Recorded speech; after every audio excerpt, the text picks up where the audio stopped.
Tout le week-end, Sensation vous fait vivre la foire de l'Essonne verte depuis l'île de loisirs d'Étampes. Nous sommes à la foire de l'Essonne verte et je suis avec Catherine Hardy. Vous êtes l'ancienne propriétaire de l'Enclos des Chevrettes. Alors est-ce que vous pouvez justement nous présenter l'Enclos des Chevrettes? Oui, tout à fait. Alors l'Enclos des Chevrettes, c'est une exploitation où il y a à peu près 70 chèvres et on fait toute la fabrication du fromage. Alors justement, quelles sont les étapes pour faire un fromage? Pour faire un fromage. Alors pour faire un fromage, déjà, il faut commencer par la traite. Donc on fait la traite, ensuite on attend 24 heures après avoir fait la traite et avoir mis présure et ferment dans les bacs. Et après ça, on peut mouler les fromages. Donc après, on va en mouler de différentes façons, puisque les fromages, suivant la façon dont ils vont être moulés, n'auront pas le même goût, puisque c'est le moulage qui va faire un peu le goût du fromage. Et après, on va laisser ce fromage qui va être moulé, on va le laisser donc 24 heures, au bout de 24 heures que le lait aura fermenté, on va le mouler, on va laisser 24 heures sur l'étable, on va le retourner. On va encore le laisser 24 heures avant de le mettre un petit peu à sécher, de le mettre au séchoir. Et ensuite, on le mettra ce qu'on appelle au haloir qui va permettre de faire l'affinage du fromage. Alors, au total, justement, ça dure combien de temps pour faire un fromage? Chaque étape dure 24 heures. Donc, pour faire un fromage frais, faut au moins 3 jours, quoi.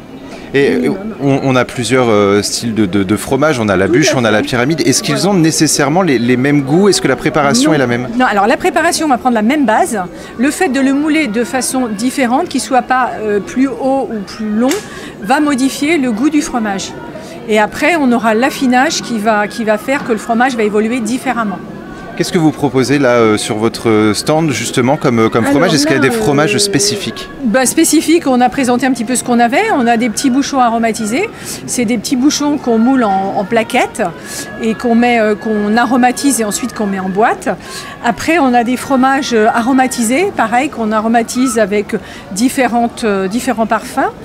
Après, on fait aussi des pyramides cendrées, qui va être encore un autre goût de fromage. On a des petits chèvres Île-de-France, qui a une autre forme, qui va plutôt être un fromage un petit peu crémeux. Après, on a des bûches qu'on va faire soit en bûche nature, soit en bûche cendrée, qui va mettre un petit peu plus de temps, donc justement au niveau du séchage, parce que c'est des bûches, donc c'est plus gros, donc ça a besoin de plus de temps. Au niveau de l'affinage, après on a des crottins frais et on va affiner. Donc les crottins frais, ils vont avoir une journée, 2 jours. Voilà.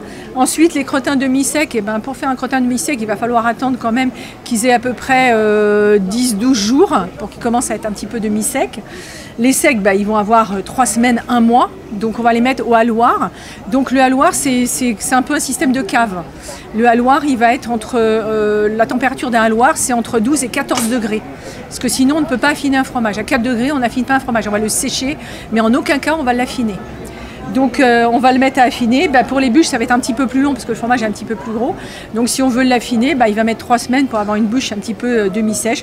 Donc soit en nature, soit en cendré. Alors n'hésitez pas à vous rapprocher un tout petit peu de moi.